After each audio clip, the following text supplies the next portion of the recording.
अस्सलाम वालेकुम।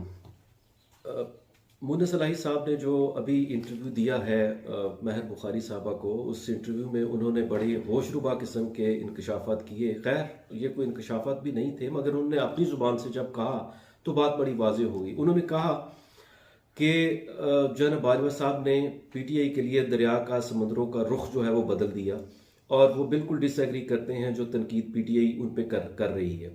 दूसरा उन्होंने कहा कि जी उन्हें यानी मुन्ना सलाही को या काफली को जनाब बाजवा साहब ने नज किया था पीटीआई की तरफ आने के लिए।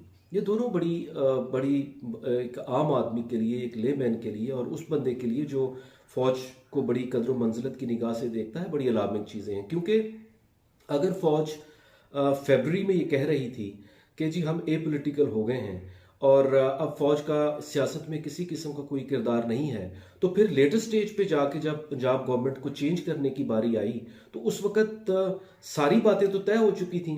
पीडीएम वाले, जरदारी साहब, सब ने ये बातें मिलकर तय कर ली थी। मिठाइयों का तबादला भी हो गया था एक दूसरे के लिए, मुबारकबादें और दुआएं भी पड़ी जा चुकी थी। अब ये सब कुछ कर लेने के बाद एक नया फैक्टर फौज आती है और वो कहती है कि नहीं, आपने इनके साथ नहीं, इनके साथ जाना है। तो ये बड़ा ही एक अलार्मिंग बात है। तो एक इसके साथ और सवाल उठता है कि अगर तो मुन्ना सलाही साहब जब गए पीटीआई के साथ, जैसा कि उन्होंने कहा कि मेरी इंक्लिनेशन भी थी, लेकिन बाजवा साहब के कहने की वजह से फिर वो मज़ा दोबाला हो गया उनका। तो फिर क्या ये बात का इमरान खान साहब को नहीं बताया गया या नहीं पता था?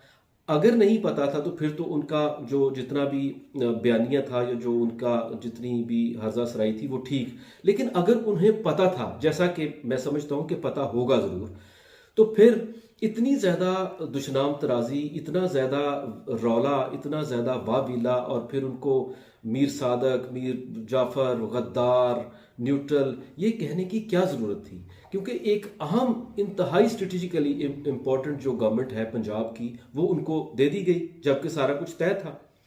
तो मैं समझता हूँ कि उस पर हमें सोचना चाहिए, और ये इमरान खान साहब को भी सोचना चाहिए, पीटीआई को भी सोचना चाहिए कि ये चीज़ ठीक नहीं थी। इसका मतलब है कि उनका सारा बयान भी एवं ही था। और दूसरी बात जो ज़्यादा मैं समझता हूँ कि अच्छी नहीं है, वो ये कि अगर एक दफ़ा फ़ौज के सरबराह ने ये ऐलान कर दिया था कि हम ए पोलिटिकल हैं फरवरी में, तो फिर उनको ए पोलिटिकल ही रहना चाहिए था। फिर अपनी इंक्लिनेशन, अपनी पसंद या नापसंद को बीच में नहीं लाना चाहिए था। इससे जो उनका एक किरदार है या जो उनका एक उनकी साख है, मैं समझता हूँ कि वो मुतासर हुई है। बहुत सारे लोगों को, मैंने बहुत सारे लोगों के साथ गुफ्तगू की है, बहुत सारे दानिश्वरों से भी गुफ्तगू की है, और जो फौज की साख है वो उससे मुतासर हुई है। मैं समझता हूँ कि अब जो नई क़यादत है उसके लिए अब काम जो है वो समझ लें कि डबल हो गया है, और अब उन्होंने अपना ए पोलिटिकल किरदार को साबित करने के लिए कुछ ज़्यादा करना पड़ेगा। अल्लाह करे ऐसा हो जाए। बहुत सारे लोग कहते हैं कि अभी ऐसा होगा नहीं, शायद it will take some time. Yes, ये बड़ा, दिस इज़ वेरी रियलिस्टिक। कोई ऐसा भी नहीं है कि फ़ौरन से वो हर चीज़ को जो है वो पुल आउट कर ले, ऐसा नहीं होगा। लेकिन सवाल ये भी उठता है कि अगर एक हुकूमत पीटीआई के लिए बनाई जा सकती है और उसको गिरने से भी जब बचाया जा सकता है, तो फिर एक बड़ी गवर्नमेंट जो फेडरल गवर्नमेंट थी उसको गिराने का क्या सवाल था? उसको भी ना गिराते। क्योंकि अगर पंजाब और केपी के उनके पास है, पीटीआई के पास, तो फिर तो पूरा पाकिस्तान उनके पास है।